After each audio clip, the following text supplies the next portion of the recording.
नमस्कार सबैजनालाई लसो फ्याफुल्ला फेरि पनि हजुरको माझमा एउटा भिडियो लिएर आएको छु। यो भिडियोलाई देखेर पनि नदेखिया जस्तो नगरिदिनु होला। देखिसकेपछि लाइक कमेन्ट सेयर कप्लिङ गर्न नभुलिदिनु होला भन्न चाहन्छु। भिडियो चाहिँ नानीको लागि हो। फेरि पनि नानीको लागि म भिडियो लिएर आउँदैछु। नानी नपाएर टेन्सनमा छ है।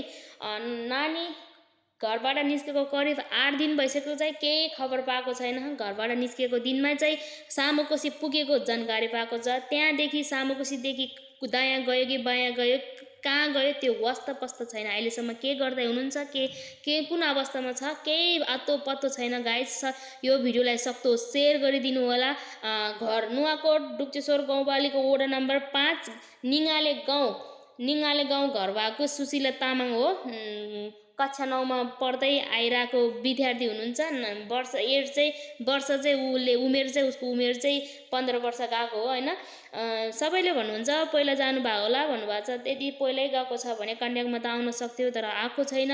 म भन्छु नानीलाई फेरि पनि नानी केटी मान्छे हो पहिला जानुपर्ने जात हो। पहिला एक दिन जानै पर्छ। तिमी नडराइकन अगाडि हाम्रो मेसेजमा आऊ हाम्रो लाइभ इनबक्सबाट हामी तिमी नै आउँछ कि भनेर हामी फलो ब्याकहरू धेरै दिइरहेछ हैन। फलो गरिराख्नु भएको छ। सबैलाई फलो ब्याक दिइराखेको छ। तिमी पनि फलो गरेर नयाँ आइडीबाट फलो गरेर मलाई एसएमएस गर्न सक्छ। म पहिला गएको हो दिदी यो ठाउँमा छ भनेर एसएमएस गर्न सक्छ। प्लिज तिमीलाई हामीले केही पनि भन्न सक्दैन केही पनि गर्न सक्दैन। तिमी पहिला जाने जात हो पहिल्यै जानुपर्छ। म पनि पहिल्यै गएको हो हैन। पहिल्यै जानुपर्ने जात हो हैन। बिहे गर्नुपर्छ केही होइन तर तिमी कन्ट्याक्टमा आऊ। हामी केही भन्ने छैन केही पनि गर्ने छैन। प्लिज तिमीलाई म बिन्ती अनुरोध गर्दछु। अनि एउटा कुरा कसैले धम्कीमा दाबमा कसैले कब्जामा गरेर राखिराख्नु भएको छ नानीलाई भने बिन्ती छ हजुरहरूको पनि एउटा फ्यामिली सम्झेर उहाँलाई कन्ट्याक्टमा ल्याइदिनु अनुरोध गर्दछु। ऊ बच्चै हुनुहुन्छ यस्तो बच्चालाई यस्तो नगरिदिनु होला।